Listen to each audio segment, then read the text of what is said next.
You know, Test cricket is supposed to be this epic, 5-day war of attrition, a real chess match. But what happens when a whole team just collapses in a matter of hours? We're going to dive into two of the sport's biggest giants who just suffered these absolutely shocking defeats. And it wasn't bad luck. Nope. This was a high-stakes clash between two completely different ideas of how to play the game.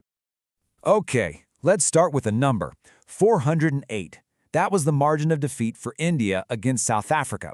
I mean, to put that into perspective, this was India's heaviest defeat by runs in their entire Test history. It completely shattered a record that had been standing for over 20 years. A truly monumental collapse, and on their own home turf, no less. And now for our second number, 2. Just 2. That's how many days it took for Australia to absolutely demolish England in a critical Ashes Test match. A game that's supposed to last 5 days was over before the weekend really even got started. So you've got two historic results, two just stunning, jaw-dropping defeats. So yeah, that brings us to the big question. How on earth did this happen? How did two of the best teams in the world just fall apart like that?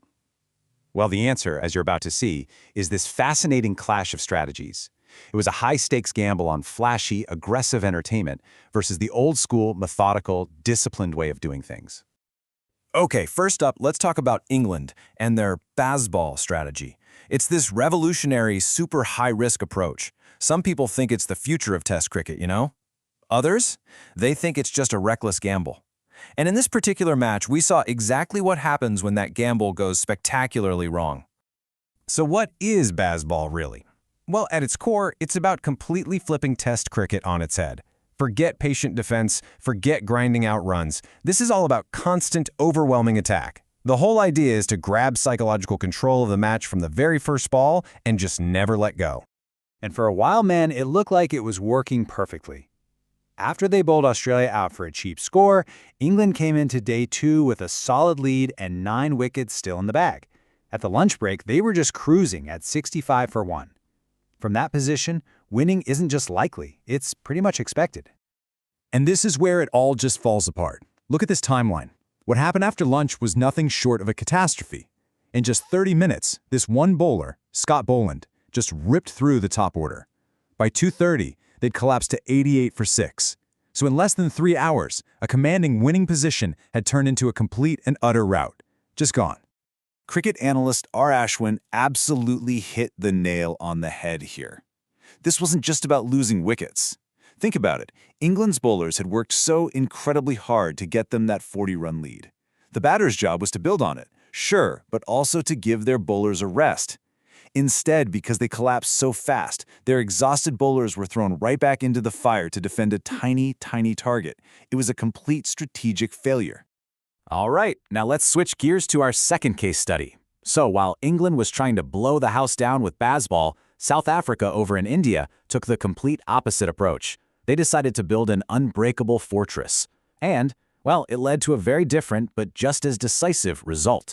So instead of all-out aggression, South Africa's game was all about patience and discipline. They built their massive first-inning score of 489 literally brick by brick. You had 3 different players, Mutusami, Jansen, and Stubbs, who all scored over 90. They weren't just scoring runs, they were absorbing pressure, they were tiring out the Indian bowlers, just grinding them down. So with this huge total already on the board, the stage was set for one guy to become the architect of India's downfall, and that was South Africa's Marco Jansen. The guy is 6'8", and he delivered one of the most devastating spells of fast bowling you will ever see in India. Now, what's so cool about this slide is the brutal simplicity of Jansen's plan. It wasn't complicated. He just realized the Indian batters were super uncomfortable with the short ball, so what did he do? He just kept bowling it, over and over and over again. All 6 of his wickets came from short-pitch deliveries. It was an absolute masterclass in finding a weakness and just ruthlessly exploiting it. And hey, sound familiar? Just like England, India's collapse was terrifyingly fast. They were actually in a pretty stable spot at 95 for 1. But once Jansen started that relentless barrage, you could just see this psychological panic set in. They lost a staggering 6 wickets in just 27 balls. The pressure from South Africa's fortress-like score, combined with Jansen's tactical brilliance, was just too much to handle. So, what do we got? 2 dramatic collapses, both born from 2 completely opposite ways of playing the game. So what does this tell us? What does it really take to win in the crazy, high-pressure world of modern Test cricket? Okay, so here's the real core of it. England's Bazball, it's like a glass cannon. It's all-out attack with no backup plan, no plan B. And when that attack fails against a really skilled opponent, the whole strategy just shatters. South Africa, though, they played the long game. Their classical approach was about absorbing pressure, wearing down the opponent, and then just methodically taking them apart. It's not as flashy, for sure, but as we saw, it can be way more devastating. So the big takeaway here is that these weren't just one-off bad days. For England, this loss puts a huge question mark on whether Bazball can actually succeed against the best bowlers in the world. And for India, a humiliating defeat like this at home, that points to a much deeper crisis in how they prepare and adapt their game plan. And that leaves us with this really fascinating final thought. We live in an age that just craves nonstop action and explosive entertainment, right? That's exactly what Bazball promises.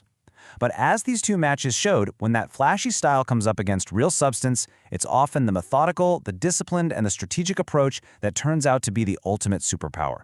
Something to think about.